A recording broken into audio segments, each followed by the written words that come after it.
Oh, yeah. Is it Tuesday already? Chris Evans, Captain America, some might call him, is coming to Star Wars? Also, George Lucas has returned as he was at San Diego Comic-Con talking all about his new museum that will feature tons of Star Wars stuff. And if that's not enough, the Rey movie, sounds like I say this every single week, the Rey movie gets another update as we have when it's going to begin filming and what's going on with Star Wars Starfighter and Taika Waititi's movie.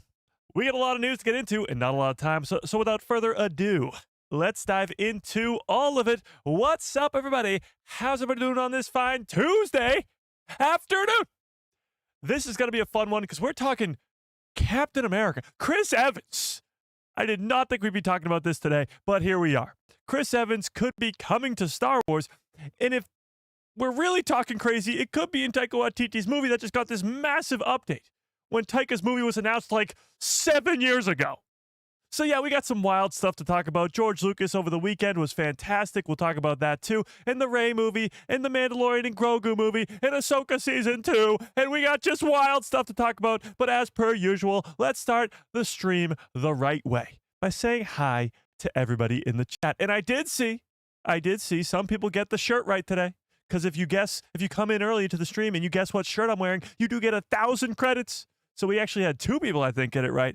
And it was Mando United and Brandon Baker. So you guys each get 1,000 credits into your accounts. It was a Grogu shirt today. Even though we won't really be talking much Grogu today, I just thought, okay, that's besides the point. And John Groom, I did get you your 1,000 too, so you should check your credits. But Brandon Baker, what is up? John Groom in the house. Holly, how we doing? The Force Dragon in the building. WV Grad, what is up? Cannibal the Dragon, how we doing? The Force Dragon, did I already say that? There's a lot of dragons in this chat. Chris, what is up? Cleve Morris in the building. Austin, what is up? Starship 66, how we doing? And happy birthday. Can we get some happy birthdays in the chat to Starship 66 and Rachel? Just so happens we got a double up birthday today. But shout out to you two. Happy birthday. Hope you have a great one. Chris, what is up? Kyler in the building. Carry on. What is up? Robert, how we doing? Ron is in the house. Melissa, oh my God, you guys are all here early today. This is what I like to see, chat. This is what I like to see. But let's give everybody a nice little Hello there. General Kenobi. I don't know what just happened, but okay. Yeah, we'll leave it at that. All right. So I think we should start with the George Lucas stuff because it happened over the weekend, and then we can get into sort of the Chris Evans of it all, and the Rey movie of it all, and the Taika Waititi and the Sean Levy movie. A lot of movie news. But let's start with the George Lucas stuff that happened this weekend. So San Diego Comic-Con happened this weekend. And for Star Wars, it was actually more than I expected. There was a time period towards the beginning of the weekend where I thought, okay, maybe we could get a trailer this weekend. But like last week, I wasn't expecting anything from Star Wars. Nothing huge, at least. We did get the first official look at Darth Maul for the Maul Shadow Lord series. We got our first official look at Ezra Bridger for Ahsoka Season 2. That stuff was awesome. They celebrated the 20th anniversary of Star Wars animation with the Bad Batch and Clone Wars and Rebels and all the Tales shows and all that stuff, which was great. It was all fantastic. But the big headliner for the weekend was George Lucas. It was his first time ever at a San Diego Comic-Con. Actually, first time ever at a Comic-Con at all. And it did not disappoint. I know they don't live stream these things, but a ton of videos have been released of all the interview that happened. He's talking about his museum. He's talking some Star Wars.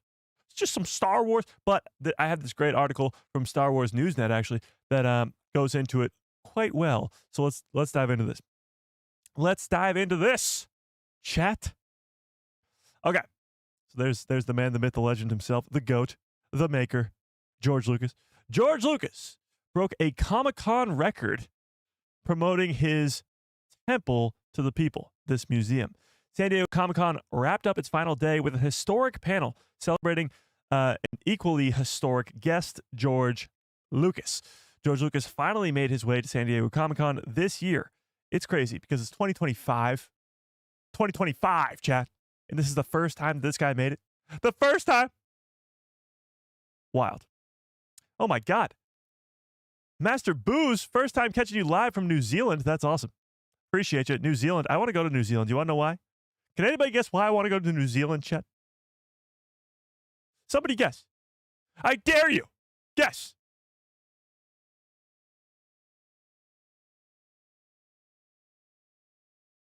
Chat? Nobody? Nobody, chat? Star Wars Order, what's up? How we doing? How we doing? Brent, how we doing? What's up? It'd be a good idea if George Lucas was to come back as a creative consultant for upcoming Star Wars projects. I mean, you put his name on anything and it's going to be pretty good. Yes, Lord of the Rings. Yeah, that's pretty spot on. Middle Earth, exactly. Yep. To see the Hobbits, 100%. Yeah. If I'm ever going to New Zealand, I'm going to live in a hole in the ground, and not a dirty hole, but a nice, Hobbit hole. Yeah. Yeah. Do you have relatives there? No. I mean, no. Not that I know of. Okay, moving on. So, George Lucas finally made his way to San Diego Comic-Con this year, 2025, after 48 years since Star Wars was released, to promote his new 300,000 square foot Lucas Museum of Narrative Art, which opens in Los Angeles next year. Next year, Jet. After we were prepared for George Lucas's arrival earlier this month, fans were able to pack the convention's largest stage, Hall H. So Hall H is usually, if you don't know it, it's usually where they have the big Marvel panels. Last year, they brought out Robert Downey Jr. onto the stage as Dr. Doom, and everybody lost their freaking minds. And they've done some pretty big things like that before. So that's usually Marvel's place. It's the biggest hall of the entire place. They jam-packed it with over 6,000 attendees for George Lucas. A total that the Hollywood Reporter states makes this panel Comic-Con's largest Sunday showing in history.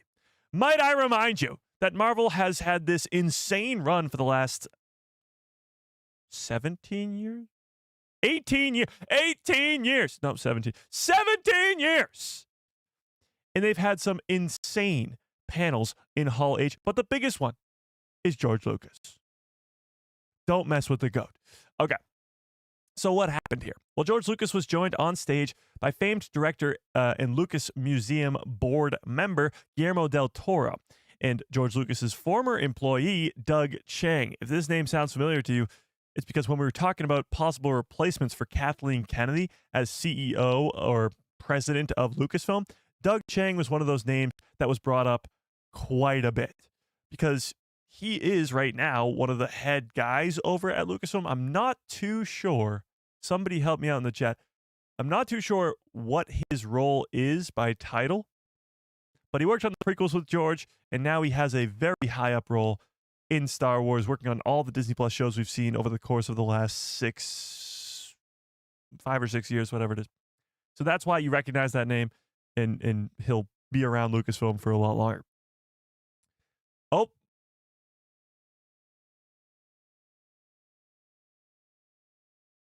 Hey, Chad, I wonder what his title is.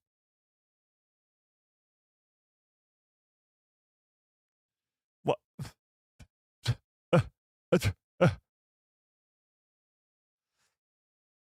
He is currently the Lucasfilm Senior Vice President and Executive Design Director. Mike, you're a frickin' idiot. I got a bad feeling about this. Oh, my God. Okay. I just keep reading. Why do I stop to... Ah! Execute Order 66. Okay, the panel was moderated by artist and producer Queen Latifah. I still don't know why. I have no idea why. I don't know why Queen Latifah was there. I haven't a clue. But she opened up the panel by outlining what kinds of art guests can expect to see at George Lucas's museum. So, the art collected by George Lucas over the past 50 years, starting with comic books that he collected during his time in college, but has grown to include 40,000 pieces, ranging from cave paintings, that's pretty crazy, to more modern masterpieces by Norman Rockwell and Frida. Yeah, that person. Okay. To George Lucas, good art is connected by story and the connections it inspires. You're talking about a guy who created art by creating Star Wars, not really what people would consider art, but even still, not the more physical art. But a lot of Star Warsy things will be at this museum. We're talking about a fully life-size model of an N1 starfighter, a fully life-size model of General Grievous in his circular thing from Revenge of the Sith. You know what I'm talking about. So this is what George Lucas had to say. Art is more about an emotional connection, not how much it costs or what celebrities made it. If you have an emotional connection, then it's art. Star Wars. I've worked with hundreds of illustrators in my life, and they're all brilliant, and they don't get recognized for anything. This museum is a temple to the people. So George has worked with thousands upon thousands of great creatives over the course of the last 50 plus years, especially on Star Wars, but even other projects that he's worked on. And those people, because everybody knows George Lucas's name, those people don't get nearly enough credit, and that's why he made this museum. That's not the only reason he sold Star Wars. Obviously, he wanted to retire. He didn't want to be making Star Wars until he was 80. But still, this was a big reason as to why he did retire. He wanted to create this museum to celebrate the people who don't get celebrated. Okay. So there's George Lucas, Guillermo del Toro, Doug Chiang is off to the right there, and that's Queen Latifah moderating the panel. Director Guillermo del Toro echoed George Lucas's words, and highlighted the importance of narrative art as the people's art from when compared to more traditional museum offerings. So how this museum is going to be different pretty much is what he's talking about there. When's the next Star Wars celebration? 2027. 2027. Yeah. Oh my God. Nathan, it's your birthday too. Are you all lying to me, chat? Is it none of your birthdays? You're telling me that it's Nathan's birthday, it's Rachel's birthday, and it's Starship 66's birthday? I think you're all losing it. I think you're all losing it. But happy birthday, Nathan, I guess. And yours was just a few days ago? I think you're all lying to me, chat.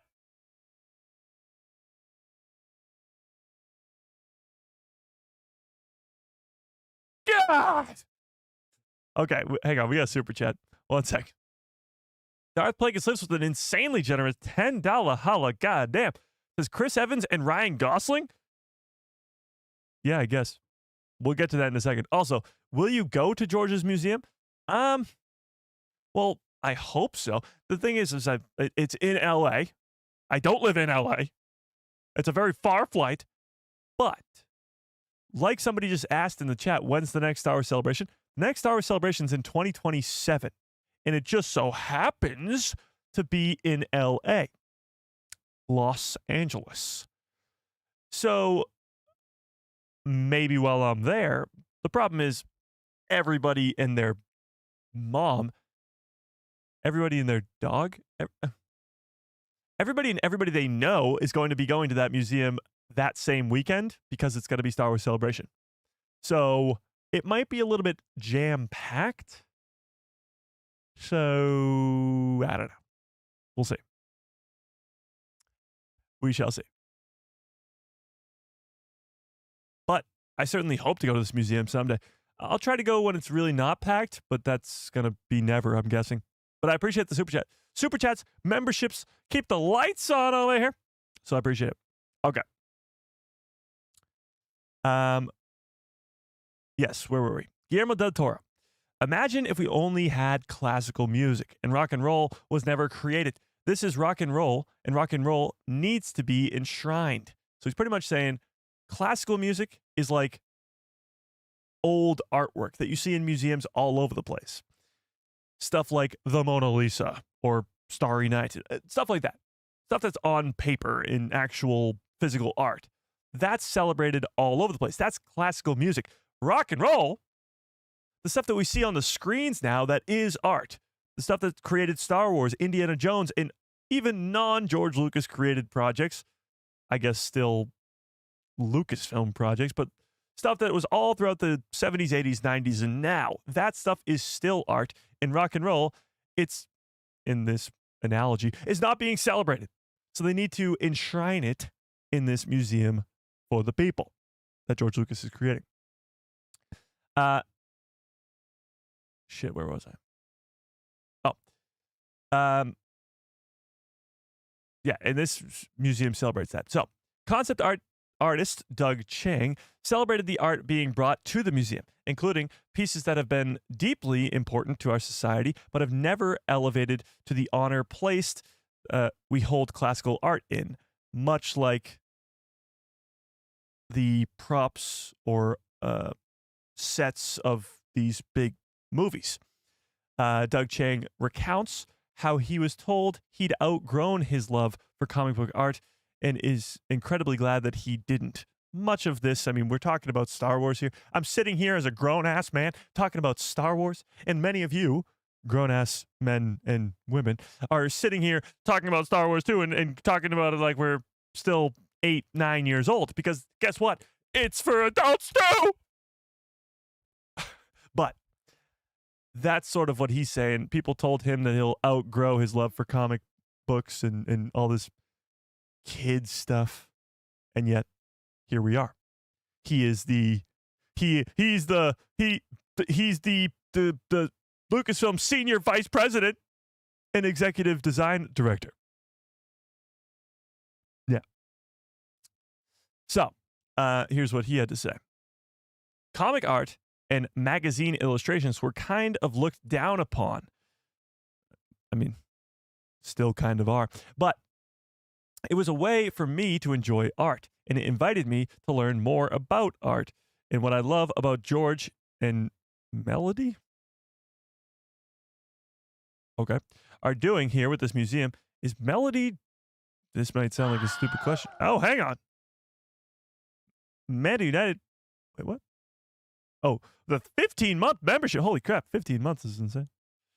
Are doing with this museum is they are acknowledging and giving respect to artists who really haven't been highlighted before. So the same sentiment. This museum is about the people who don't get the credit for what they've been doing for all these years. It's a museum. It's a more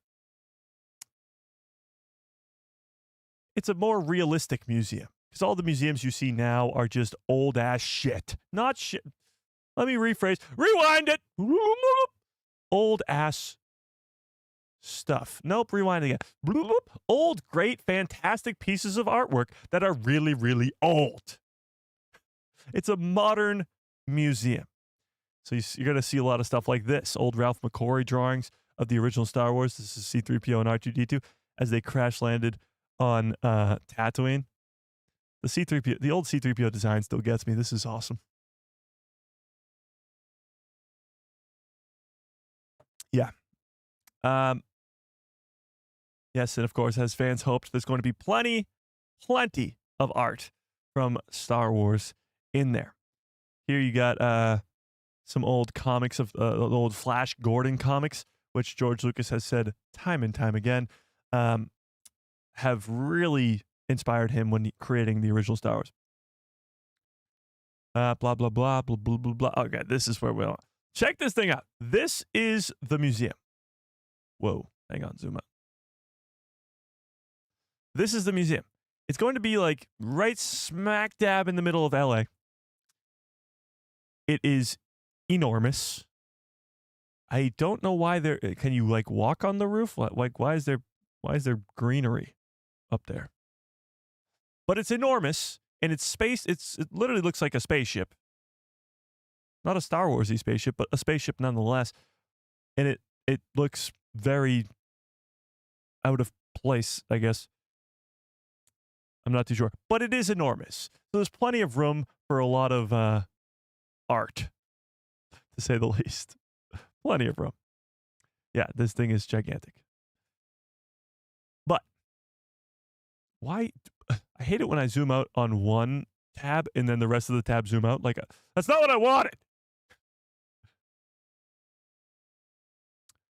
So there you have it. You didn't really miss too much, but it's going to open to guests in 2026. It's going to have expansive galleries. It's going to have over 150,000 objects for us to experience. That's an unfathomable number. Just like you guys, and I appreciate it, we're congratulating hitting 178,000 subscribers. I appreciate that. I don't think that wasn't noticed. I noticed it. But it's an unfathomable amount of people, much like it is an unfathomable, try saying that 10 times fast, amount of objects to be in a museum. But one of those biggest objects, or two of them I should say, is a life-size Naboo starfighter, probably the one from the Phantom Menace, not Din Djarin's, and a life-size General Grievous in his little spinny ball thing. I don't know the name of it. Somebody help me out in the chat. But there you have it. George Lucas's museum. That's what you missed if you missed the panel this weekend. Just a lot of hype for that museum, which opens next year. So that's pretty cool. Yeah. No. Okay. Never mind. I was just checking if this article had that, and it did not. All right. Let's move on to the Chris Evans of it all. Let's put up a poll in the chat. So, I really never thought we'd be talking about this. Smash a freaking like in this stream if you have not already. Not that, we always talk about that. I really thought we'd never be talking about this, but this is an actual report that Chris Evans, Captain America, might be coming to Star Wars. Now, when I first heard that, I didn't really know how to react. I love Captain America. I love Chris Evans. I love Star Wars. Wouldn't that work well together? Then I started thinking about it, and I started seeing some reactions online, and I was like, okay, maybe this isn't, what we think it's going to be. So, with that being said, do you want Chris Evans to come to Star Wars? And if so, yes or no? And if so, who will he play? What will he play? A Jedi, a Sith, a bounty hunter, a smuggler?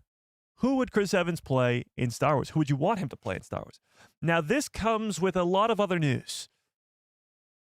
Star Wars Starfighter, the Ryan Gosling-led, Sean Levy-directed Star Wars movie that comes out in 2027, begins filming in September, just over a month from now. Could he be cast in that? Because that would give you Ryan Gosling and Chris Evans in a Star Wars movie. Directed by Sean Levy, who, by the way, is a pretty big name right now, too. Or could it be connected to this Taika Waititi movie that we just got a big old update for? Or, better yet, the Rey movie. A movie that a lot of Star Wars fans aren't really looking forward to because they're not a big fan of the character of Rey or the sequel trilogy itself, and they don't really want it to continue. Could they be bringing over Chris Evans to help guide the hand of Star Wars fans to come watch this Rey movie? Could Chris Evans, and hear me out for a second, be playing Darth Krayt in live action? Let's take a step back first. Before we get into extreme detail, just a quick yes or no. Would you want to see Chris Evans in Star Wars? Now, right off the bat, the poll is very telling. I thought this was the way it would go, but here we are. 68% of you say yes. That's not a resounding 85, 90% yes. That's a 68%. Okay?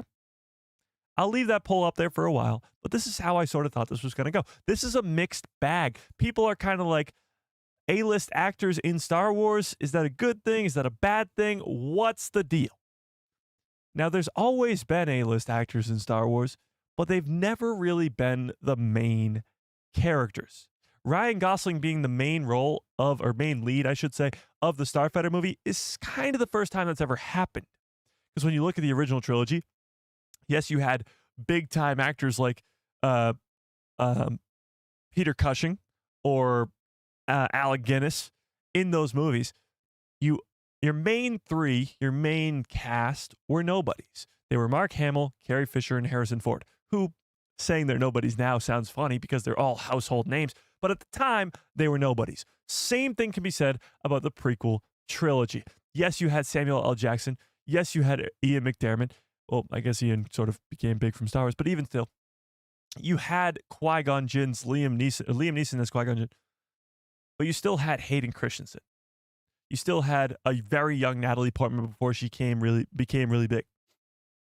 You had your nobodies. And of course, the sequel trilogy followed suit. So the big question becomes, can those A-list actors come over to Star Wars and be leading roles? Can you have Ryan Gosling be the lead of this Starfighter movie and it work? Can you have Chris Evans come over to Star Wars and it work? Now, right now, this is not a confirmed Chris Evans will be in this, that, or the other. This is just a report that he's being eyed, as it says in this report here, right here. Chris Evans is being eyed to role in an upcoming Star Wars project. It doesn't mean he's 100% going to be in the next Star Wars movie. However, it does bring up the conversation of, is this a good idea? Who's Darth Krayt? I'm glad you asked.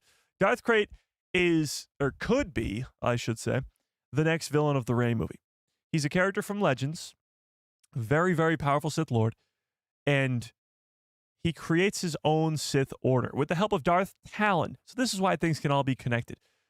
Darth Krayt was once a Jedi before Order 66, and after Order 66, he went back to his homeworld of Tatooine, where he became a Tusken Raider yet again, and a Tusken Raider Jedi at that. His name was Asherad Het, and in Legends, him and Obi-Wan Kenobi go toe-to-toe. He loses to Obi-Wan, but lives, and has to flee the planet, where he goes to Moraban, the Sith planet of Moraban, which is where Yoda goes during the Clone Wars, where he finds the ghost of Darth Bane. So he goes to Moraban and trains to become a Sith Lord for a long time.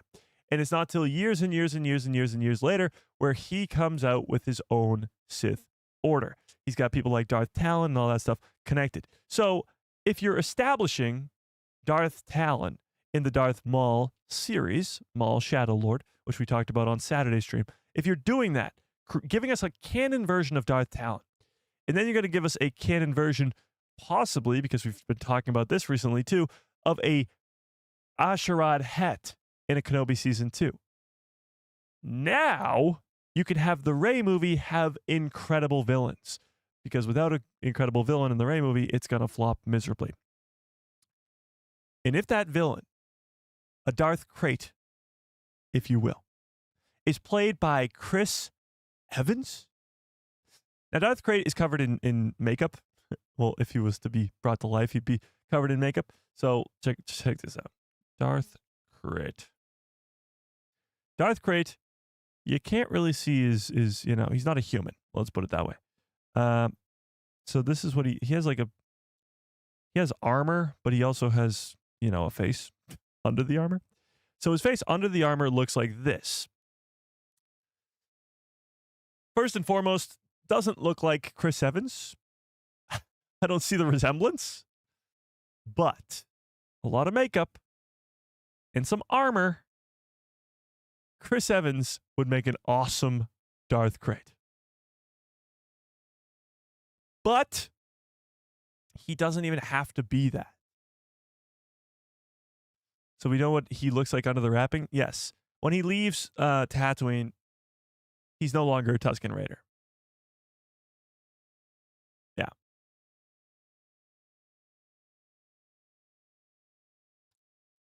Yeah.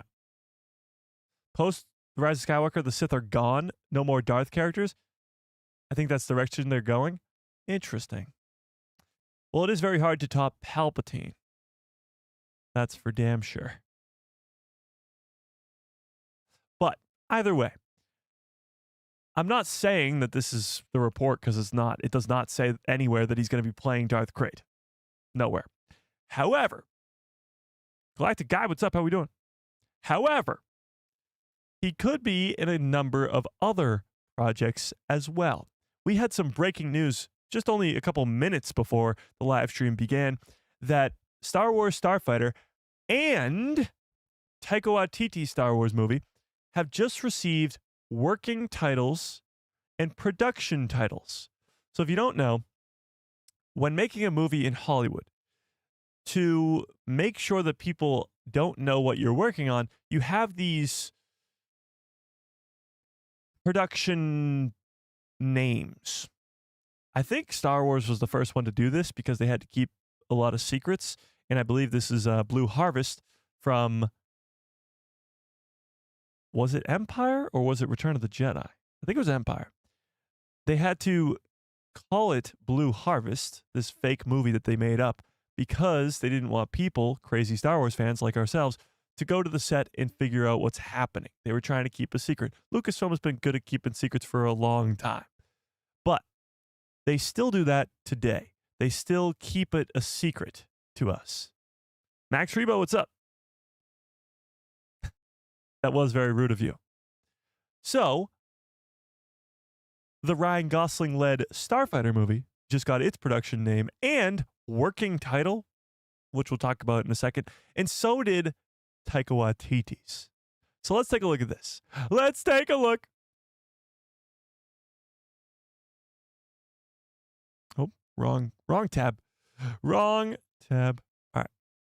Exclusive. The working titles for Sean Levy's Starfighter and Taika Waititi's Star Wars film. Here we go. Star Wars productions are constantly in flux. You can say that again. Star Wars productions are constantly in flux. Since the release of The Rise of Skywalker, the theatrical side of the galaxy far, far away has been a bit fireball-y.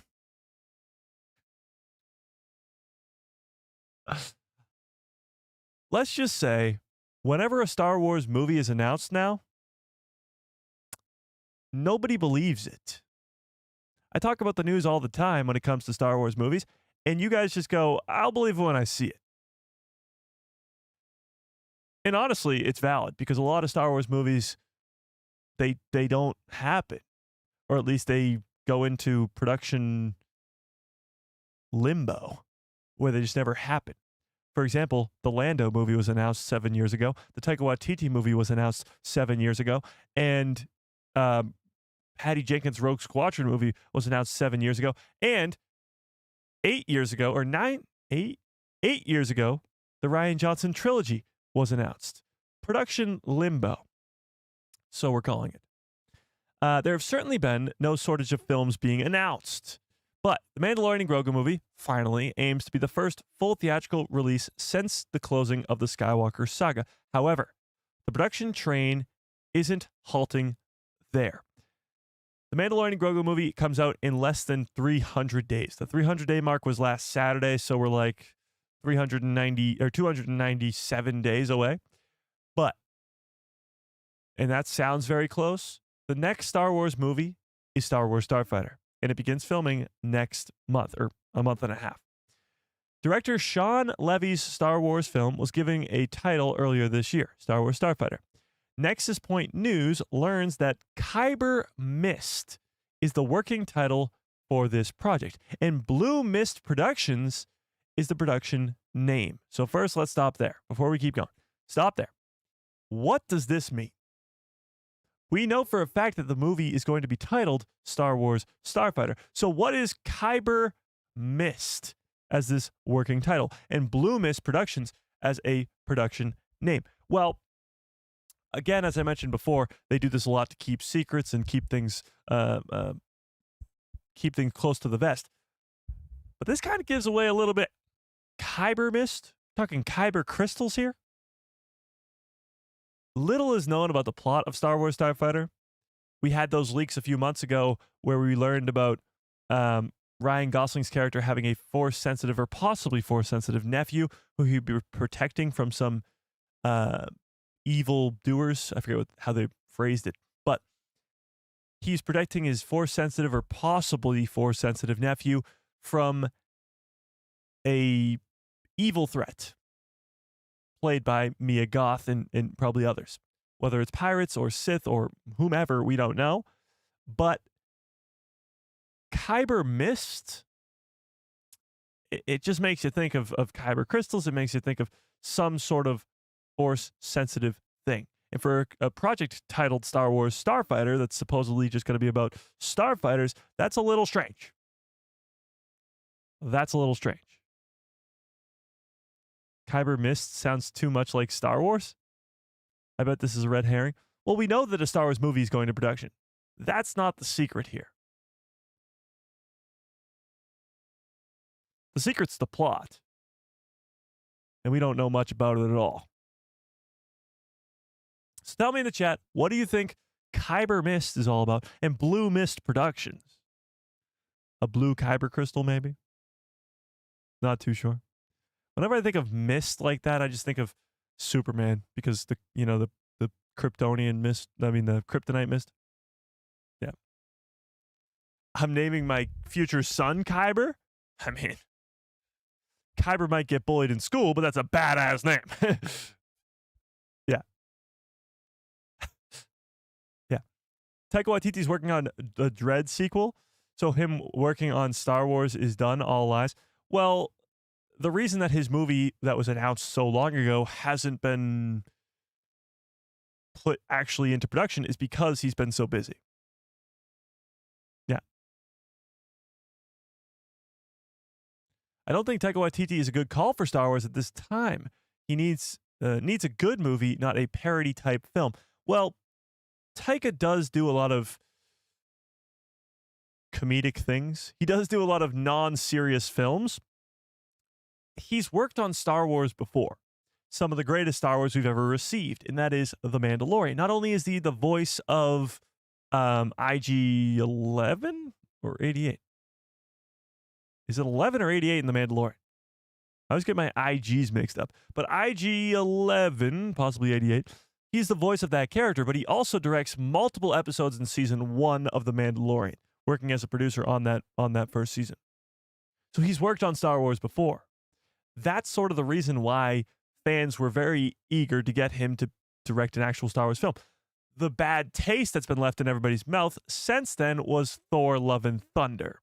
The same guy that gave us Thor Ragnarok also gave us Thor: Love and Thunder, which was a little bit too goofy for many people's likings. IG-88 is the OG. I knew it. I was right the first time. IG-11. So yes, it's sort of up for debate on whether or not we want Taika Waititi working on Star Wars, specifically his own Star Wars movie, but he's not going to be working with legacy characters. The little we know of this Taika movie, we know that it's going to be its own story in its own place in the timeline, not connected to the Skywalker saga. Yeah. Indeed. But Kyber Mist, what that's all about, I really don't know. Hopefully a lot of plot will be revealed or leaked, I guess, over the next coming months because it's going to start filming in September. Who Mia Goth is playing, what Ryan Gosling's real role is. Are those nephew rumors real or not? We'll see. I just don't think he can pull off Star Wars well tonally. I, again, got to disagree just because he's already given us Star Wars. Let me double check which episodes he directed. I know he directed the second to last episode. Hang on. Which episodes of The Mandalorian did Taika Waititi direct?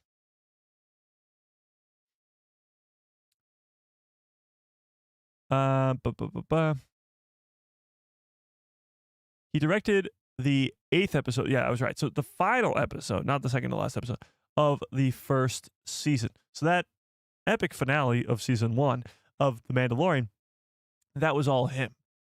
That's not a goofy, I mean, there's goofy parts to it, but that's not a goofy all-around episode. There's some great action sequences in there. It's a very Star Wars-y story, and it has its goofy moments as well. He kills off,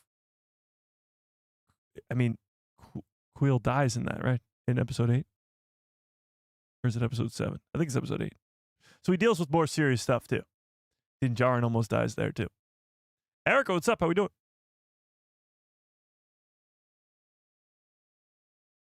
So, although Taika has done a lot more of the goofy stuff, he's also done some more serious things. Yeah. Amanda, what's up? How we doing? Haven't seen you in a while. Says, what if Kyber Mist is an anagram? I don't know how that would work. This could be a super soldier Jedi project? No. Yeah.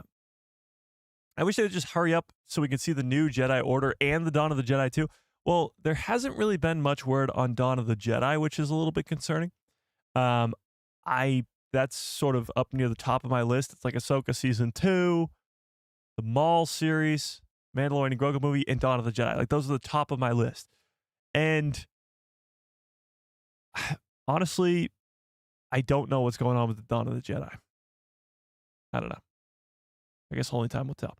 But, so here, yeah, so Kyber Mist and Blue Mist Productions. I don't know what's going on with that. However, they also learned that the working title for another Star Wars project in development, Cosmic Doom. Cosmic Doom is the working title for Taika Waititi's long-awaited Star Wars film, and Ghost Truck 6 is its production name.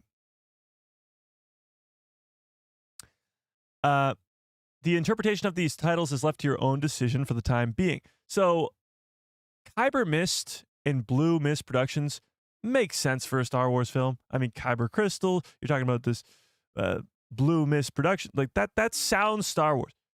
Cosmic Doom, I mean, Doctor Doom is what I immediately think of. And even cosmic is not a word yes, you're going through the cosmos in Star Wars, but it makes me think of more Marvel for some reason. And Ghost Truck 6, what does that even mean? Ghost Truck 6? So, on the one hand, Star Wars Starfighter, Sean Levy's movie, has very Star Wars-y things going on. And on the other hand, Taika Waititi is already just, messing around. The weirdest part about this, though, is there has yet to be an update on Taika's movie, except for at Star Wars Celebration, where they just said, yeah, it's still happening. It's still gonna happen. And now this is the update we get. And there's not going to be a working title or a production name for a movie unless it's happening soon. So we're going to talk about the Rey movie and how it's supposed to start filming next year. But where does this movie fit into all this? How does this happen? Tell me what you think in the chat. Why do you think Taika's Star Wars film has already gotten a working title and a production name? Very, very strange. But while you do that, let me finish this off. Star Wars Starfighter stars Ryan Gosling and is set roughly 5 years after the events of Rise of Skywalker, as confirmed by official Star Wars channels. Pre-production began this March at Pinewood Studios, with shooting scheduled for September through December in London. Starfighter is currently slated to arrive in theaters Memorial Day of 2027. So while one project on this list that just got a working title and production name is already scheduled to release in 2 years, the other one hasn't gotten an update in like 7 years. Very, very strange. Now let me tie this back a little bit here. Chris Evans. Chris Evans has not been casted. Oh, sorry, wrong thing. Chris Evans has not been casted in a Star Wars role. He is being eyed for an upcoming Star Wars project. Now, the two we were talking about right now, Starfighter starts filming in about a month. So he could be getting eyed to play a role in that. But they already have Ryan Gosling. Paying 2 A-list actors might be a little bit too much. So the other option here is the other project that is seemingly going into development very soon, Cosmic Doom. the big old Ghost Truck 6, Return of the Ghost Truck. Taika Waititi's Star Wars project. So now we have two Star Wars projects that are seemingly supposed to be standalone films, unattached from the Skywalker saga, that are now going to have two major actors in Hollywood as the leads.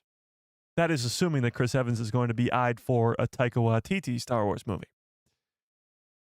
It seems like it would make sense. When you don't have a legacy character to attach to your project, what they seem to do is load the cast. Think about it. Skeleton Crew. Skeleton Crew has nobody as a legacy character connected to the story. Who'd they bring in? Jude Law. The Acolyte. The Acolyte's one of the first projects outside the Skywalker saga. The first one in live action, but one of the first ever. They loaded the cast. Absolutely loaded the cast. Carrie-Anne Moss, Li Zhang-Chia, who is, apologize if I mispronounce his name, who is insanely hot off the backs of Squid Games. Daphne Keane, who was in Logan. The others, I can't think of any of the actors and actresses' names off the top of my head, but they loaded the cast. So it seems like Starfighter, completely disconnected from the Skywalker saga, give him Ryan Gosling. Taika Waititi's movie, completely disconnected from the Skywalker saga, give him Chris Evans. Because there's no legacy characters getting people hyped up for these projects, so let's give them something else to be excited about. Now, maybe that's a bad move. Maybe not. So tell me in the chat, do you like the idea of bringing in Chris Evans to Star Wars? And do you like the idea of bringing in an A-list actor to play the lead in a Star Wars movie? Tell me what you think in the chat. Skeleton Crew wasn't really Star Wars sounding either. I guess, yeah. KG, what's up? How we doing? Yeah. All I'll ever see is Captain America, though. True. Well, that's the idea. That's why Star Wars gets the unknown actors and actresses. Because now when you look at Mark Hamill, you see Luke Skywalker. When you look at Daisy Ridley, you see Rey. When you look at Hayden Christensen, you see Anakin Skywalker. That's why they get no-name actors. And I completely agree with you. But at the same time, Samuel L. Jackson's one of the most profitable actors or box office actors, whatever you want to call him, of all time. I think he's number 2 on the list. And when I look at Samuel L. Jackson, I see Mace Windu. And I know he's been in 1,000 things before that, but I still see Mace Windu. Same with Liam Neeson. And this is where it becomes very interesting because I'm a huge Star Wars fan, as many of you probably are too. I would assume you're not here for Star Trek or anything. Shout out to Star Trek. But when I see a big-time actor like that, I associate them with their Star Wars counterpart. It will be a little bit more difficult because of Chris Evans being Captain America for the last 15 years.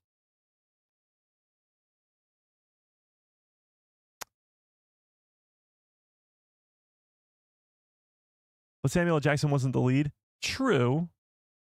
And maybe Chris Evans won't be either. Like, this doesn't say Chris Evans is being eyed for a role as the lead in an upcoming Star Wars project. Maybe he'll be a side character. No Marvel actors in Star Wars, please. Well, that is already happened. Let's actually take a look at that. I think there's like hundreds. Marvel to Star Wars actors. Let's see. Actors who have been in both Star Wars and the MCU. Here we go. This list is insanely long. Why is it doing that? Okay. Samuel L. Jackson. Oh, you can't see that. Samuel L. Jackson. Natalie Portman. Ben Mendelsohn. Rosario Dawson. Jon Favreau. Richard E. Grant. Taika Waititi. Speak of the devil. Paul Bettany. Now, I mean, maybe you don't recognize, but Mace Windu. Padme Amidala.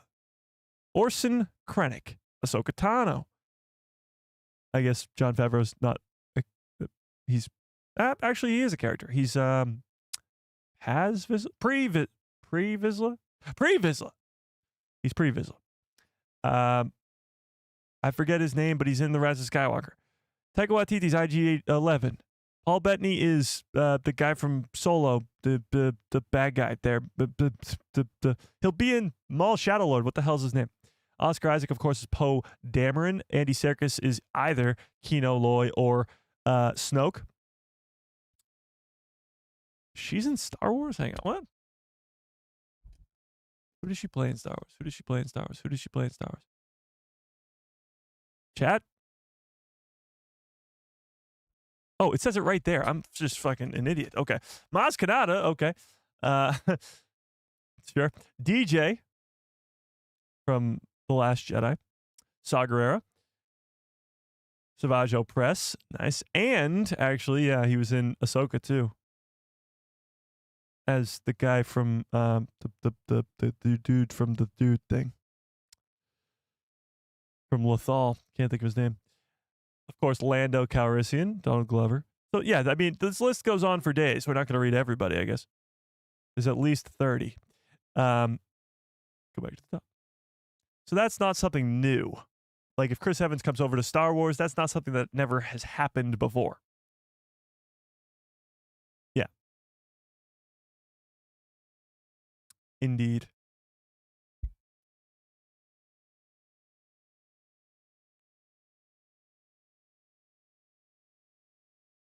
Actors are actors? No way. Oh, Brandon, what's up? How we doing? They all work for Disney? To think they won't cross streams is dumb.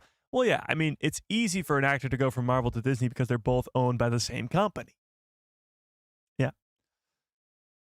Most seem to have been in Star Wars first, though. I mean, yeah. I don't know about most. Let's go back to the list. Samuel L. Jackson was in Star Wars first. Natalie Portman, Star Wars first. Ben Mendelsohn. It's close, but I think it's Star Wars first. I don't remember when Captain Marvel came out. But sure, Star Wars first. Rosario Dawson was Marvel first. Jon Favreau was Marvel first. Richard E. Grant, I believe, was... Oh, no, yeah, he's Star Wars first. Taika Waititi was Marvel first. Paul Bettany was Marvel first. Oscar Isaac was Star Wars first. Andy Serkis was Star Wars first.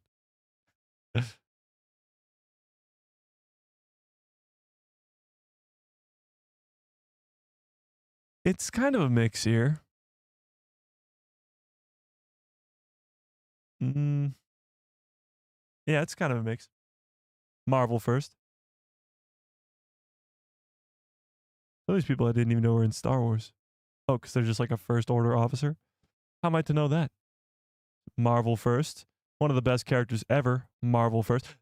This is the prime example. Stellan Skarsgård. The perfect example. Luthen Rail in Andor Season 2, or Ant 1, in Andor is one of my favorite characters all time. He was in Marvel first. Now, I guess the argument is that he wasn't Captain America. I guess you're right.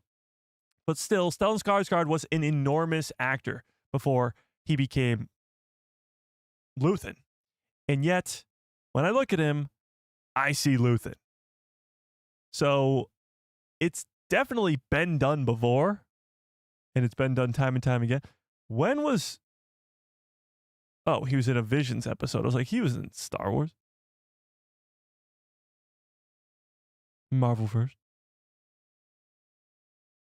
Huh. He was great as Galactus. Oh, wait, what? He's not Galactus? What are we talking about here? He's Galactus. Who was she in Marvel? Oh my God, she was in Morbius? I'm sorry, Adria. I didn't know that. That's devastating. Marvel first. Ray Stevenson again, Marvel first. But yes, the argument is, of course, that Captain America is a way bigger character than those side characters in Marvel, I suppose. Yeah. Star Wars needs to make a Star Wars between 30 and 50 million? What? What? Where's all this leading to? Life in general, or Chris Evans being in Star Wars? Or I don't know what you mean by that.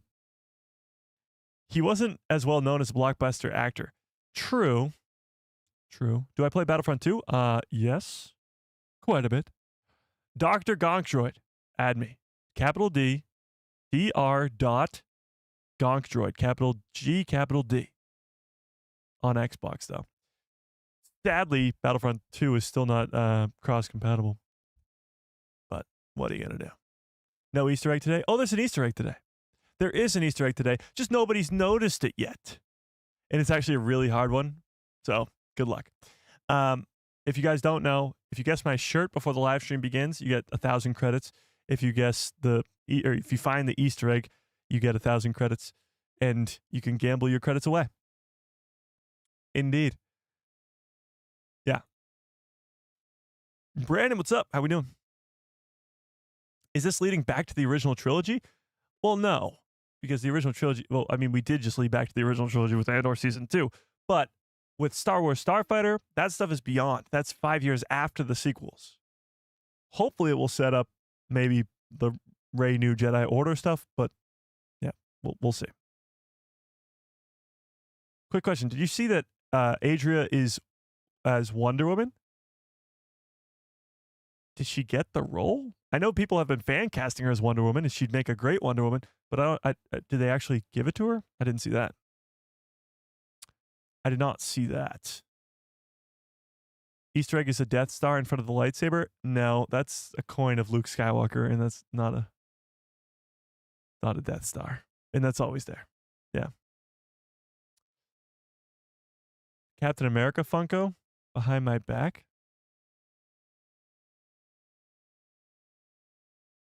No. Is the Easter egg on the live sign? No, live sign's the same. Yeah. Yeah. Okay. Nobody's guessed it yet, at least from what I've seen. Ron Funko? No, that's been there. That's been there.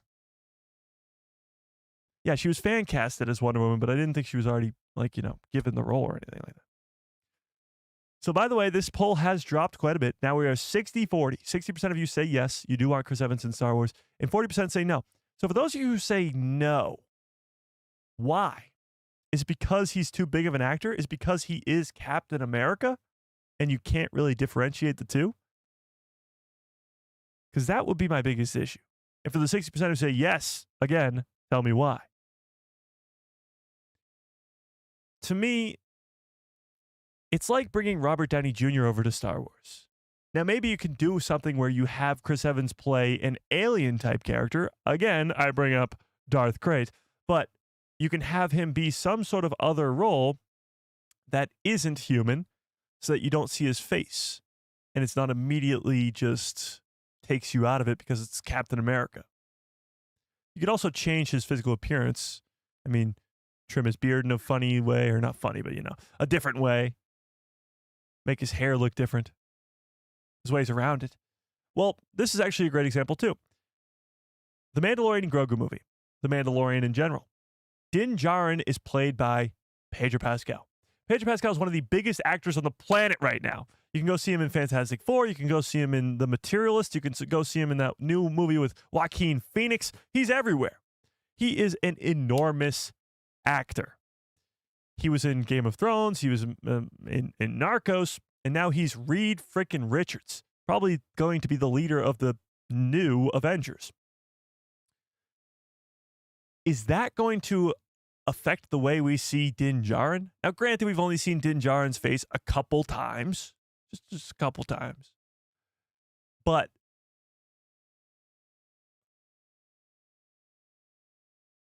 it's still the same actor. Does that take you out of it? Does that change the way you watch the Mandalorian and Grogu movie? Is that going to change the way you think about Din Djarin as a character? I feel like Chris Evans is just too big. I don't trust them to not try to just ride off his fame. interesting. I don't mind him in general. I just feel like they will not put enough effort because he's just a huge name. I get that. I 100% get that. I think Skeleton Crew actually proves the other point, though. Maybe the script sucks. Maybe the movie blows, and they just bring in Captain America, Chris Evans, to try and get a quick buck. I certainly hope not. I think that they've learned their lesson from trying to do something like that with the sequel trilogy, where now you're going to have Chris Evans in Star Wars. And if you give a good story to that, you'll have Chris Evans in Star Wars for a long time. With Skeleton Crew, you brought in a gigantic actor of Jude Law.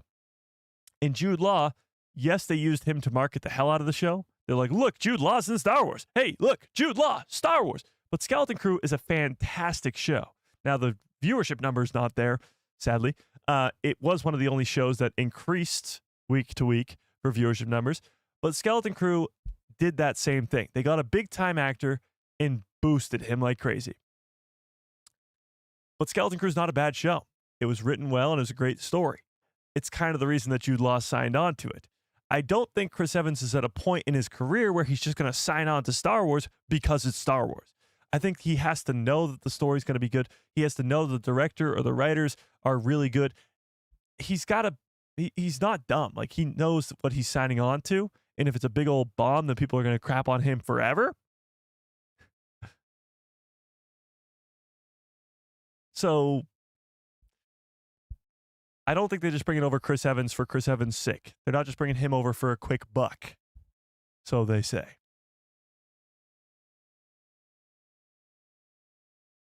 Can I get some good cups full of orders in the chat, please? Bum-bum! Guys, guess what? I'm going to see Fantastic Four in theaters again today. This will be my third time. I know it's a little off topic. This will be my third time seeing it. And if I'm seeing it 3 times, I got to see it 4 times. I mean, it is Fantastic Four, but it's a great movie. So if you haven't watched it yet, you should probably go check it out. But that's beside the point. Chris Evans, getting back to it. I didn't see Skeleton Crew. I don't think Skeleton Crew is a bad show, but I think I like it more when the stuff it's setting up pays off in the Thrawn movie. True. That's sort of the same as, for example, The Acolyte. The Acolyte is a big old setup. It's a setup for Chimera. It's a setup for Plagueis. It's a setup for the whole backstory between Vanessa Rowe and her apprentice. That was the setup of season 1. And the payoff would make season 1 better. Andor. Again, Andor is always the perfect example. It is the example. Andor season 1 is a solid, great show. Some people say season 1 alone is really, really good. It is, obviously. But season 2 is a masterpiece, and it makes season 1 even better. The Clone Wars. By the time of season 7, season 4, 5, 6, 7, it makes season 1, 2, 3 even better. The Bad Batch. Season 3 is a freaking just chef's kiss. Incredible.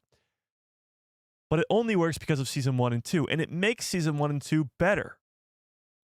That could be the same with Skeleton Crew and with maybe even others too, because it's the setup. Skeleton Crew is setting up Atten. It's setting up Jod as a character. It's setting up these kids as characters. It's setting up a Old Republic mint to be able to print money or print credits. So that is a big old setup for Thrawn in the Heir to the Empire movies and all that stuff. So yeah, I think Skeleton Crew will be looked a lot better upon once those movies come out. But we'll see. We shall see. Ugh. Okay. What? Okay. Imagine Galactus actor being a dark Sith Lord. Gives chills. Yeah, that's why I was like, he was in Star Wars. It's sort of a waste. Give him a Sith Lord role.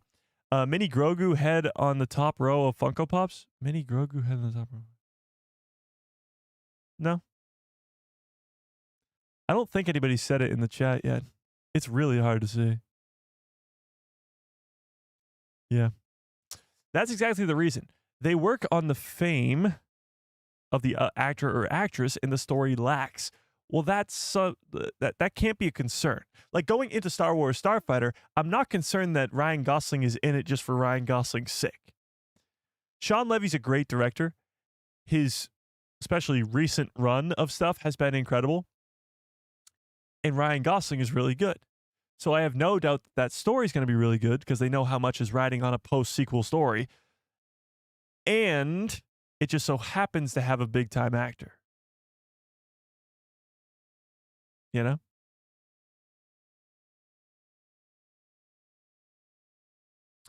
I wonder if maybe Starfighter or any Star Wars movie after the sequel trilogy, if we could see some of the kids from Skeleton Crew as adults. Well, maybe. I mean, I'd hope so. There's a lot of characters that are young enough in this Mandoverse time period to have survived the events of the sequel trilogy. Much like the pre-original characters now popping up in a post-original timeline. Ahsoka Tano, the Rebels crew, hopefully, if we're lucky, Cal Kestis and Asajj Ventress and other characters like that. These characters, Grand Admiral Thrawn, these characters were pre-original trilogy characters and show up post-original trilogy. They're not in the original trilogy.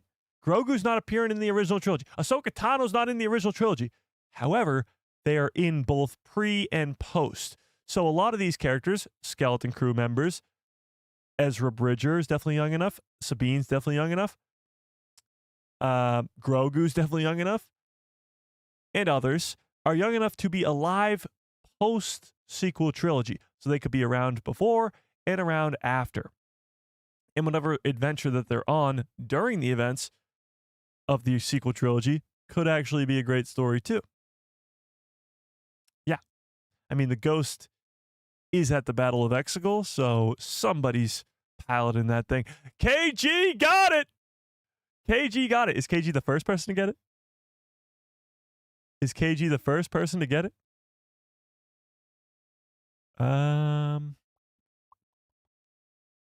think so. I think KG's the first person to get it.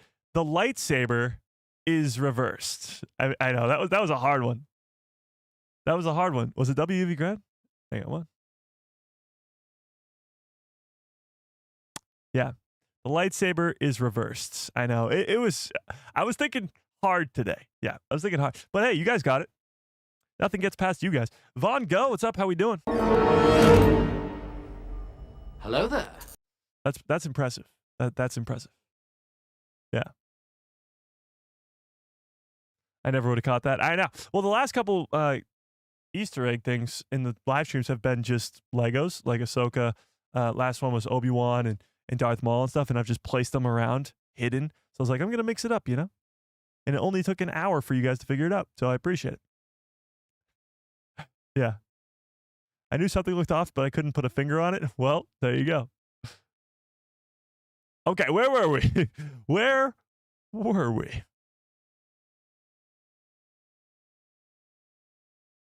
So KG, Brandon, and Mando United, I owe you all 1,000 credits. I'll do that right at the end of the stream. Okay.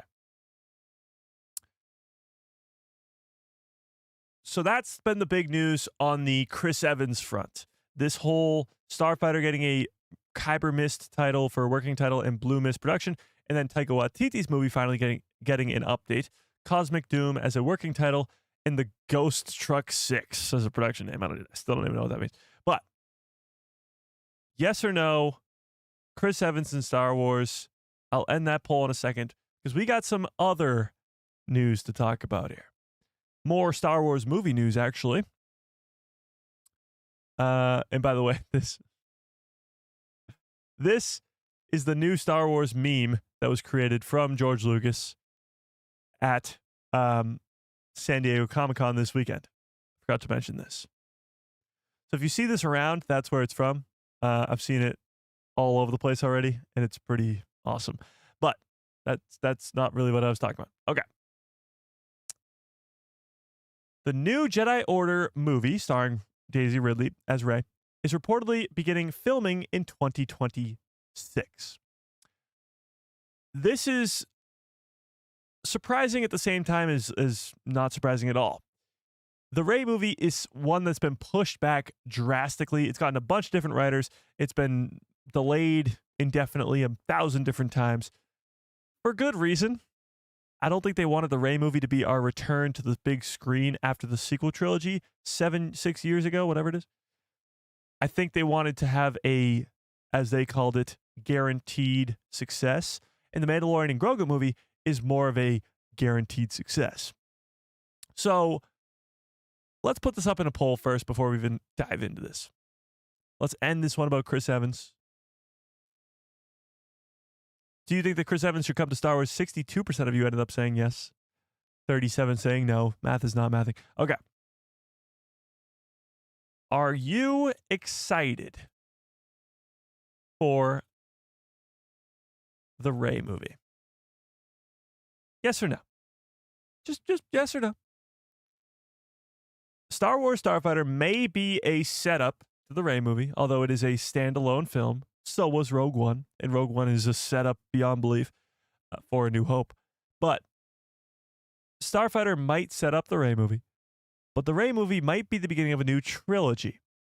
Simon Kinberg is. It was confirmed that Simon Kinberg is getting the next Star Wars trilogy, or possibly not the next Star Wars trilogy if the Mandalorian and Grogu movie is the beginning of a trilogy. But even still, Simon Kinberg is going to be in charge of the next trilogy. It will be a post-sequel trilogy. And hopefully it involves this new Jedi Order. Now, very little, and I mean very little, is known about the Rey movie. We've known that it's gotten a million different writers. Who is even the current writer right now? Do we know? They lost Stephen Knight, and they got who? I don't even know anymore. That's how many writers they've gone through. But a post-sequel story has to be done. There's two places you can go in Star Wars. It's before The Phantom Menace, and it's after The Rise of Skywalker. Both are going to be done. We're getting a new Dawn of the Jedi movie, and we're getting the Rey movie and Starfighter. So we're going to get a lot of stuff post and pre Skywalker saga.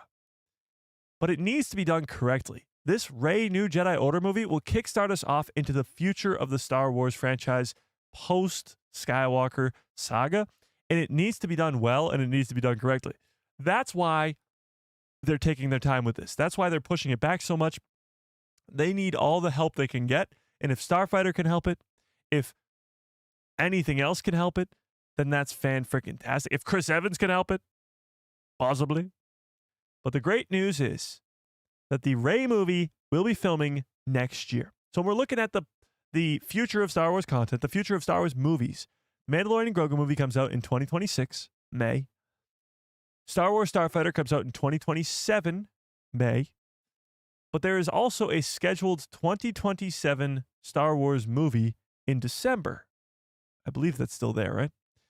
Either way, if it's not, well, then 2028 is going to have a Star Wars movie. So if this starts filming next year, well, Star Wars Starfighter is going to start filming this year in September, then that will be the next movie. So right now, you're looking at Mando Grogu movie 2026, Starfighter movie 2027, and now Rey movie also 2027, or maybe even Rey movie 2028. With the current slate of Star Wars films, you're going to have at least one Star Wars movie for the next 10 years. We talked about the Sean Levy movie, Starfighter. We talked about the Mandalorian and Grogu movie. We're talking about the Rey movie right now. Taika Waititi's movie. Simon Kinberg's trilogy. That's 3. Dave Filoni's movie, Heir to the Empire, or what we're calling Heir to the Empire. Dawn of the Jedi. I'm missing a couple here. What am I missing? Oh, Lando movie. At least 10. So at least the next 10 years, we'll have at least 1 or 2 Star Wars movies. So it seems like this Rey movie, which was originally going to be the beginning, is now going to be the 3rd. Well, tell me in the chat, are you excited? Is this something that excites you? I know it's a very shaky topic, to say the least, when it comes to talking the Rey movie, but tell me in the chat. Let's talk about it. Next year's such a good year for Star Wars. Oh my God, yeah. Next year might be the best year, actually, if done correctly. If the Mandalorian and Grogu movie is really good, as I think it's going to be, if the Maul Shadow Lord show is going to be as good as I think it's going to be, if Ahsoka Season 2 is going to be as good as I think it's going to be, 2026 might go down as the greatest year for Star Wars content. And that's not even like an over-exaggeration. That's just how it be. Yeah. So tell me in the chat. Rey already has 3 films. True. She was supposed to be the new Obi-Wan. First, you have an Obi-Wan. Ryan Johnson said that Luke was supposed to be Obi-Wan in episode 8, and now she's supposed to be Obi-Wan. I don't know. Well, she's supposed to be the new Obi-Wan in the way that she's not going to be the main character of the next trilogy or the next movie. She's just going to be the leader of the next new Jedi Order, but she won't be the main character. We call it the Rey movie because Daisy Ridley's back as Rey, but I really don't think she's going to be the main character. Her new apprentices will be. She'll be in it. Hopefully Finn will be in it as a Jedi too. And hopefully John Boyega will be back in some sort of way. You have to see what the government looks like at that point in the galaxy, because the First Order's gone. The New Republic's gone. What's going on? But they won't be the main characters. I seriously doubt it. Yeah.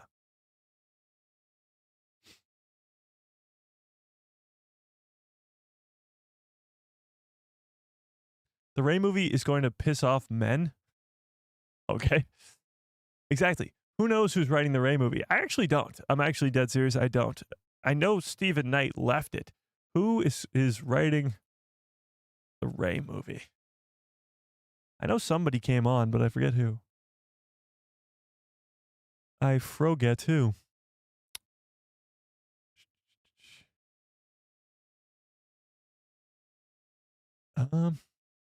Just tell me who it is. You don't have to. Just tell me. Just give me a name.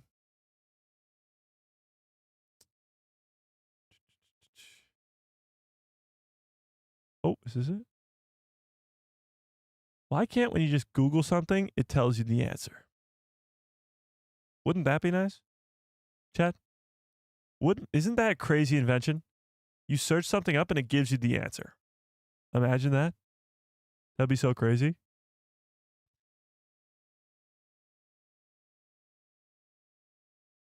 Who the fuck is writing this movie? Oh, George Nolfi. Oh, yeah. That makes sense. Okay, now I remember. George Nolfi. And what has George done before? The name is very familiar. Nolfi. George Nolfi, known for...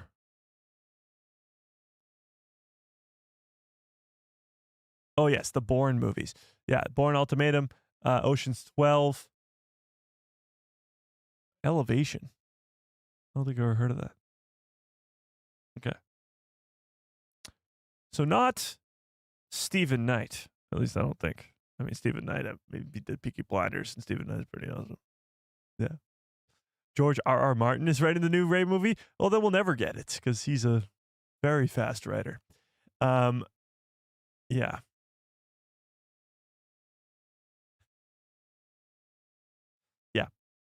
George Nolfi, thank you. Thank you, chat. What would I do without you? Ahsoka Season 2 and Maul Shadowlord in the Mandalorian Grogu movie in 1 year. Yeah, it's kind of crazy. Don't focus on Rey too much. I don't think it's going to. I think the Rey movie is going to be its own story of new characters. We're just calling it the Rey movie because she's the only character we know about. I just want people to stop complaining about Rey. Well, the problem people have with Rey is that she, one, became very powerful without training. And at the time, we didn't know why, but it was because she's a daughter of a Palpatine clone. But either way. And she sort of takes the role of Luke when people wanted to see more Luke. Honestly, I don't hate Rey for any reason or anything like that. I think that they need to give us even more great storytelling with Rey. That's what fixes all problems here. With the sequel trilogy, all you need is great storytelling around it, before it and after it. to help all these characters out. Because the sequel trilogy itself is very all over the place because it's bouncing between different creators back and forth, back and forth. So those characters go on this crazy roller coaster. Rey's a somebody, she's a nobody. She's a somebody, she's a nobody. She's a Kenobi, she's not a Kenobi. She's a Skywalker, nope, she's not. And then she's a Palpatine. Yeah. We also have a Tales of the Jedi on the 4th before The Mandalorian. Well, we don't know that for sure, but they have been giving us one a year for the last couple of years. So maybe. What if we see more prequel vehicles life-size, like Anakin's pod racer, Obi-Wan's Delta Starfighter, Count Dooku's Solar Sailor? Oh, at the museum. Okay, maybe. I mean, the only ones that we know about are those M1 Starfighter and the Grievous one. Yeah. We need Ben back. It's going to be really tough to bring Ben Solo back. I mean, unless he's a Force ghost or flashbacks, because getting Adam Driver back is one thing, because that's going to be a problem in and of itself. I think it's very possible to get him back, but you can't really bring him back to life. The way he ends in Rise of Skywalker, I think his arc of all the arcs in the sequel trilogy is the best, and his redemption is really done well, and I think his death is very meaningful. So to reverse that would be, I think, a mistake. Yeah. Yeah. Agreed. It's not Rey's fault that they were winging it for the entire trilogy. Yeah. I mean, Daisy really does an incredible job in that trilogy, acting-wise. Don't get me wrong. I think Rey will play a small part in Starfighter, but she'll get a bigger part in the Rey movie. I don't know if she'll be in Starfighter, but maybe her new order will be mentioned, or maybe she'll be in the very end. Yeah. I hope for now if they do a trilogy or anything, they stick to the single directive vision. Oh yeah, one director. No more games all over the place for every movie. Yeah, I think what's been very clear since the sequel trilogy is that they've learned their lesson. Lucasfilm has really learned what not to do, but also what to do. Because when you look at the Mandoverse and Andor and even the books, like the High Republic stuff, it's all planned out. There's been wrenches thrown in the plan, like the firing of Gina Carano and the having to cancel Rangers of the New Republic. There's been wrenches thrown in the plan, but there has been a plan. And it seems like it's being lined up perfectly. Yeah. And even now, with Dave Filoni having an even bigger role at the company as CCO, it's going to be even more interconnected. Yeah.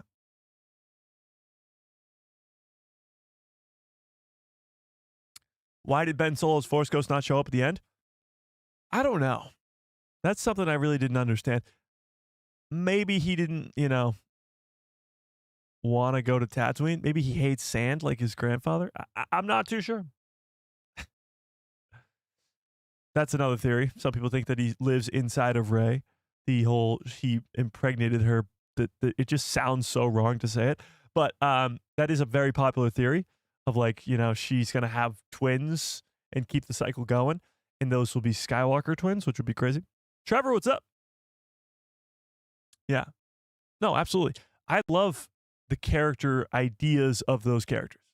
Rey is pretty much Luke's character arc to an extent, but her parents' stuff is really, really cool that they don't dive into nearly enough in the movies. Finn, Stormtrooper turned Jedi, is awesome, but they never really made him a Jedi. Poe Dameron, best pilot in the Resistance, badass, and Kylo has the best arc of all of them. Yeah. True.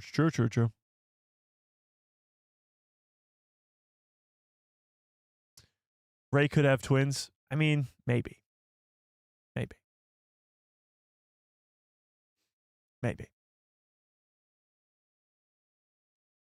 People forget that Leia wasn't Luke's twin for the first two movies. True. I mean, you can't sit here and be like, this isn't a mistake that's happened before. Because George Lucas didn't intend for Luke and Leia to be twins up until Return of the Jedi. So The difference there is that the original trilogy is beloved by most, and the sequel trilogy is not. You know?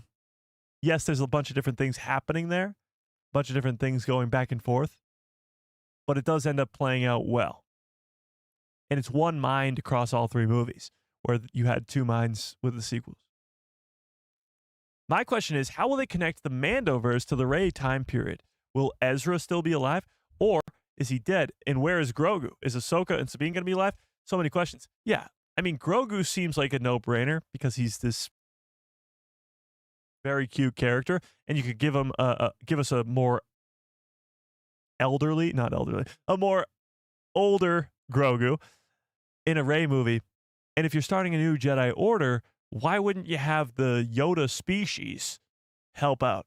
Because now maybe he's talking by then, and maybe that's why they're postponing this, because we're not done telling Grogu's story. So if Grogu shows up in the Rey movie, if Ezra shows up in the Rey movie, then you know that those characters survived the events of the Mandoverse.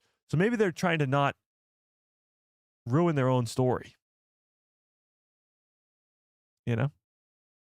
Agnes, what's up? The two strongest bloodlines, Skywalker and Palpatine. Yeah, when you really think about the sequel trilogy as a concept, it's awesome. I think the execution was just a little shaky, because when you think about it, having Palpatine have a granddaughter and a Skywalker grandson, Anakin having a grandson, and those two being a dyad in the Force, that alone is just really cool. Like, that to me, I guess, is really cool. In my personal opinion, it's really, really cool. Even having Palpatine return is really cool. He would have a contingency plan. When you talk about the most genius guy in the whole freaking galaxy, he would have some sort of contingency for if he did die, which now is being explored quite a bit. Project Necromancer is all over the place, from Bad Batch to Mando and everything in between. So that alone is really, really cool. The story itself is awesome. It's the execution which didn't really work too well, in my personal opinion. Yeah. I'm hoping we get to see Grogu as a Padawan to her academy. The problem with that is he has the opportunity to be a Padawan at Luke's academy and rejects it. Why would he come to Rey's academy after that? Does anybody know at what time the Starfighter movie takes place? 5 years after Rise of Skywalker. And that's what's weird. You said Rebels or Resistance. It's neither. A Starfighter movie where there's no villains, or at least none that we know of yet. Because Palpatine's gone, the First Order is gone. Who is he a Starfighter fighting against? 5 years after Rise? What's going on? So maybe that movie establishes the villain, and then the Rey movie with the new Jedi Order can sort of establish how the new Jedi are going to fight against that. Yeah. That'd be kind of cool. Jason Syndulla might be alive there. That's true too. I think Jason's going to train with Luke, though. Either Ezra dies, or Ezra says that it's probably best for him to train with Luke, or maybe Luke or Ezra goes to Luke's Jedi Temple too. But maybe Jason Syndulla dies to Kylo Ren during that, Order 66 level event. Execute Order 66. Yeah. Dan the Man, what's up? Says, the only thing I'd like to see from the Rey movie would be if she assembles all the other characters like Ahsoka, Ezra, Cal Kestis as teachers for her academy and make a Jedi Civil War type thing. That would be kind of cool. Yeah, that'd be cool. She has like revolting apprentices. That'd be cool. Well, you bring up Cal Kestis too. We don't know much about Luke Skywalker's Jedi Temple except for the fact that they all die at the end. Because Kylo Ren kills them. So, and the Knights of Ren. So we don't know if Cal Kestis was there helping out Luke Skywalker. We don't know if Ezra was there. We don't know if Jason Syndulla was there. And if they were, then they're probably dead, unless they were off doing something else.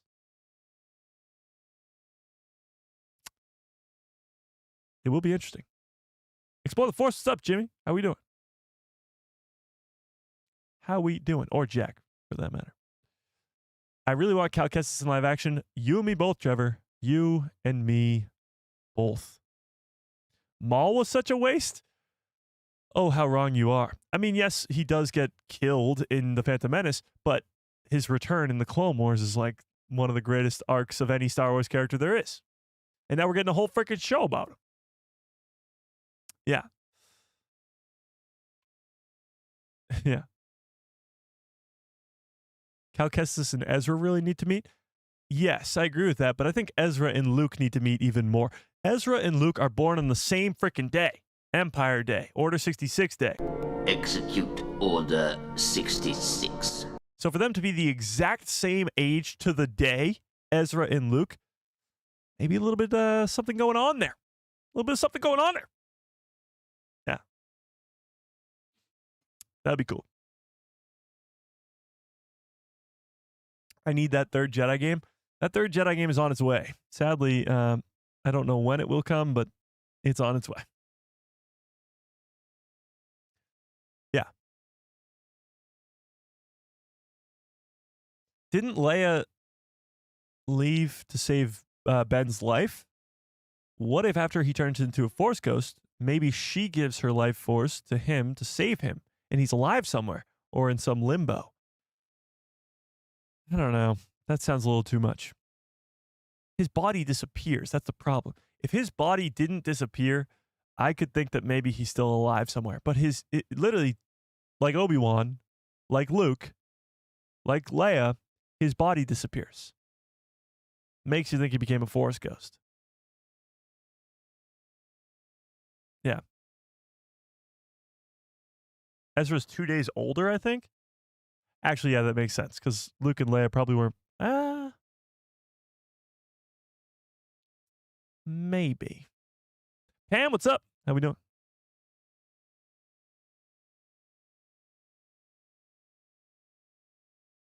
Yeah, so Luke, Leia, and Ezra all share a birthday, just like Rachel, Starship 66, and Nathan share a birthday. Oh my God. Are you guys Luke, Leia, and Ezra? That's crazy. Ezra's 1 day younger. So when Luke and Leia are born, it's 1 day after Order 66. So there's a whole day at the end of Revenge of the Sith. Oh no! Now we're asking the wrong questions. Charlie says, "So is it the same date and time across the whole galaxy? How do they calibrate time?" Well, that's where things get a little, you don't think about it too much. The problem is, as the great Josh from the Den of Nerds would say, don't think about it too much. Shout out to Josh. You can't think about it too much when it comes to Star Wars, especially stuff like that, because we know, because of science, we know that the Earth revolving around the sun is a day. That's for us. Things rotate around the sun at different suns at different speeds. So there is absolutely no way for a 1 day to happen across all planets in Star Wars. So what they do, instead of just figuring all that out and having everybody just think different times and different things all over the place, they just go, no, just don't think about it. Okay? 1 day is 1 day. Everybody experiences the same day, and you just don't think about it.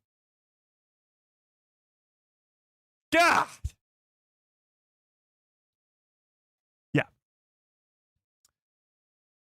Did I say the Earth rotating around the sun? I meant the Earth rotating around itself. Yeah, the Earth rotating around the sun is a year. Don't think about what I say either too much, because if you do, I mean, it starts to not make any sense at all. Yeah. I want Atten to appear in Ahsoka. It could. It very well could, because Grand Admiral Thrawn needs an army, and, well, there's funding for one right there. Yeah.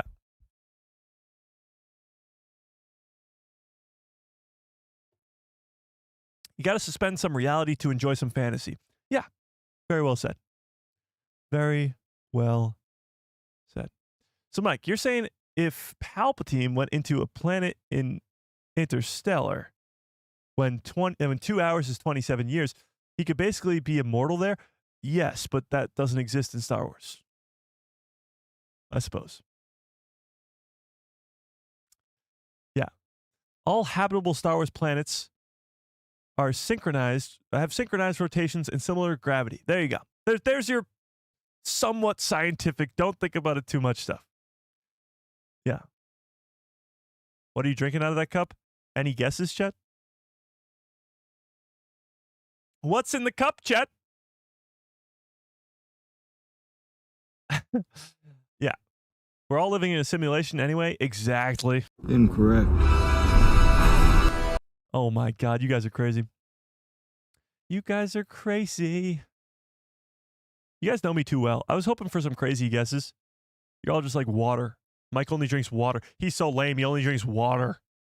It's just water. And yeah, it's just water, but what about it? Water's good, okay? No, water's great. What do you have against water, chat? H2O. God. Jawa juice. There you go. Blue milk. No, sadly. Adult beverage. No. So is it water? No, it's not water. It's actually an empty cup. And you know what? I just pick it up every once in a while to go like this. Just so I look cool, chat. Just to look cool. God. Water's the best drink? Yeah, you can say that again. You can say that again. Mike's sister fills his sippy cup? Well, I don't have a sister, but sure.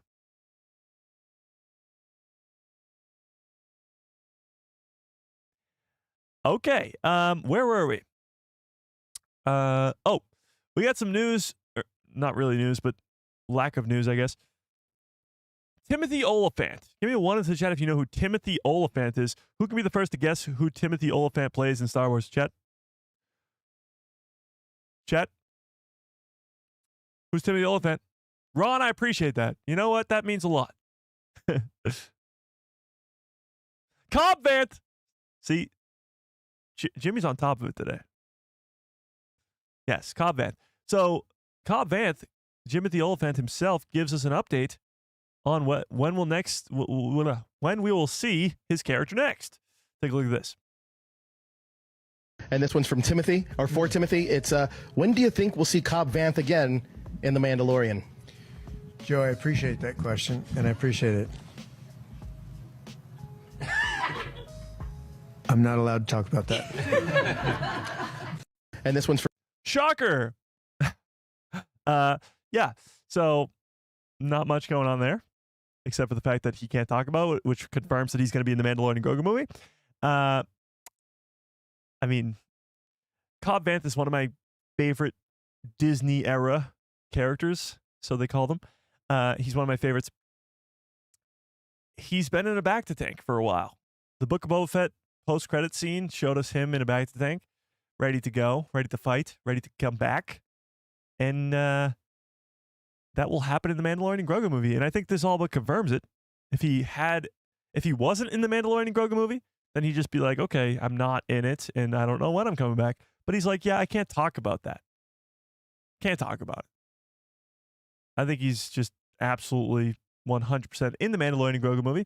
And that probably confirms that Boba Fett's there too, and Fennec Shand as well, and, you know, the whole gang's getting back together. Or he could be in Ahsoka Season 2. That could be cool too. That could be cool. But one more time for good time take.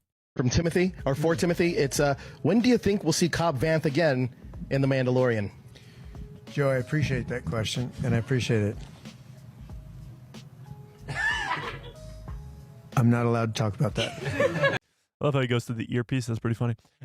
In other news, this is kind of cool. Star Wars Stormtrooper helmet from Star Wars A New Hope sells for $250,000 at Comic-Con Museum auction. So this happened, same thing over the weekend. Yeah, on Sunday, they had this auction at Comic-Con in San Diego for a museum in San Diego. Is it? No. Yeah. It's over $256,000. So if you're looking for a helmet, go check that out. But if you're actually looking for a helmet that's a little bit more affordable, talking about, Jed. Got it. Art Sabers. Art Sabers. Use code a guy who loves at checkout for a nice chunk of change off the top. That was not a paid plug or anything. That was just coincidental. And this thing's awesome. So, yeah. Unless you want a $250,000 one, then that's all yours. Yeah. Okay. Where were we? Oh. Where were we? So we talked about the Jedi Order stuff. Oh, yes, the Mandalorian and Grogu movie. Take a look at this. Take a look at this, Chad. A full-scale AT-AT was built for the set of the Mandalorian and Grogu movie. There's a few reasons as to why this is awesome, okay? One, practical sets. One of the biggest issues that people have with the Mandalorians and just the Mandoverse in general is the use of the volume. The volume is great. It gets it done. It actually makes it more realistic for the actors and makes the scenes more realistic. But practical effects can't be beat. So to create a full-scale interior of an AT-AT, I was going to say, but an AT-AT walker is really, really cool. And this also comes with the news that the Mandalorian and Grogu movie is being filmed for IMAX. So if you don't know, or if you've, give me a 1 into the chat if you've ever seen a movie in IMAX. IMAX, it took me till my older age, my nice old prime age of 23 years old. It took me to my old age to figure out that IMAX is so much better than a regular movie theater. Visual-wise, is fan-freaking-tastic. And audio-wise, is like none other. I just saw Fantastic Four in IMAX last weekend, and I saw it also in a regular theater, and it was 1,000 times better in IMAX. I could barely hear myself think, which was how it should be. Couldn't hear the annoying kid behind me, which as it should be. And it was awesome. And the screen's even bigger, so it's more Star Wars. So the Mandalorian and Grogu movie being filmed for IMAX is incredible. Great news. And yeah, full-scale AT-AT Walker as well, which is fan-freaking-tastic. So we talked about that. We talked about Chris Evans, blah, blah, blah, blah, blah, blah, George Lucas, blah, blah, blah, blah, blah, Ray movie, blah, blah, blah, blah, blah, blah, blah, blah, Taika Waititi. Yeah, I think we did it, chat. Let me end this poll, actually. Oh, my God. This poll is very split down the middle. 50-50, or 55, sorry, 55% to 45%. 66 votes. Nice. Yeah, so when is the auction for the full-scale AT-AT Walker? Like, when do I get that? You know? It took you till 23 to afford IMAX tickets. That's true. IMAX is definitely more expensive. But I think it's worth it. Yeah, it's worth it. Yeah.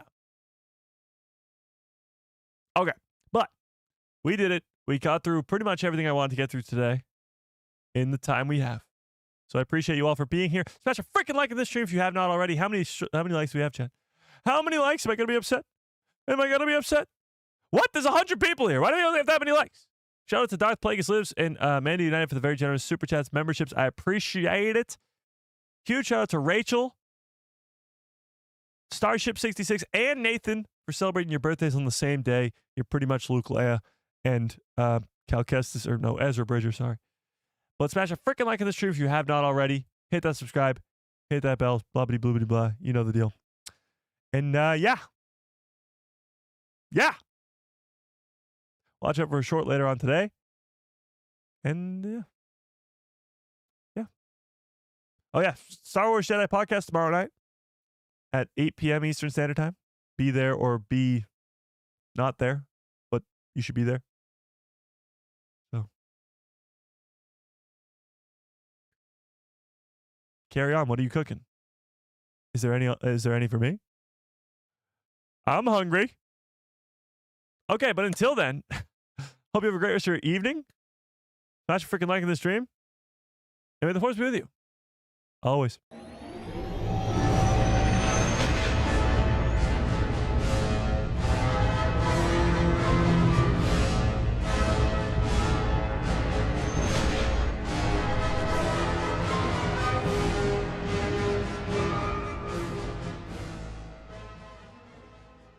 Yes, I will do those credits right after I press end. Actually, I can do it probably right now. Hang on, let's see. So I owe Brandon Baker, boom, 1,000 credits added to you right now. Boom, bop, boom, gap, boom, 1,000 more. I owe Mando United. Where's Mando? Mando! And KG too, so hang on, let me see. Mando! Hey, Mando! Oh, there's Mando. Mando, 1,000 credits, boom, added. And KG, not to be confused with K Vest, the canceled number 2 of Star Wars Outlaws. Star Wars Outlaws 2. Couldn't think of the name of it. And KG, 1,000 credits coming your way. Boom. And yes, the lightsaber was reversed. All right.